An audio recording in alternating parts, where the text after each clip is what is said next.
I mean, again, for people that don't know that, the two supermarkets, the larger supermarkets in the area, both burned down. Many of the schools burned down. The churches burned down. Yeah. So it's a massive effort. The rec center burned down, from the park. So that's got to get rebuilt. I had a call about that this morning with getting that started. I think, just to take a tangent for a minute, from my standpoint, the priority needs to be getting schools and public spaces reopened and built quickly, so people can start coming back, kids can get reunited with their friends, those kind of things.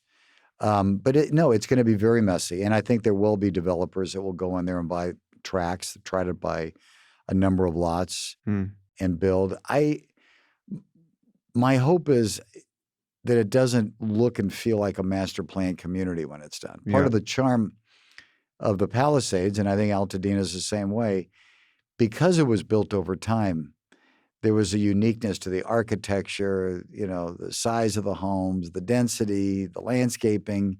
And if it looks like, a master plan community, I think it would have a very different feel. Yeah. I think there's a halfway point, though. I mean, maybe a developer's coming in and they're building 5 homes at a time or 8 homes at a time. I think that's going to probably happen also.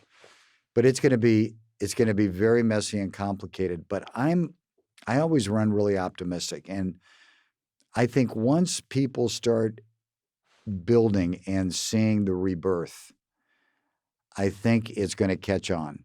And it's going to take some time, there's no doubt.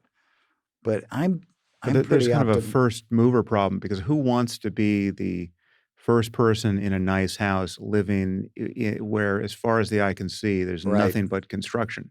Yeah, that's right. So that's right. I know. So you sort of need a minimum number of homes there already before anyone wants a home there. You do. And the Huntington will grow back quicker because of that, because there's so much still left in the Huntington that it still feels like a neighborhood, right? The upper Huntington has a lot of damage. The lower Huntington has almost none. So it's going to come in phases, I think. But I don't know, Sam. There's a lot of people that aren't going to be able to go back. They can't afford it financially. There's going to be people that are going to go get resettled somewhere else and not want to move their family again. But I really believe the majority of the people really love that quality of life in the Palisades.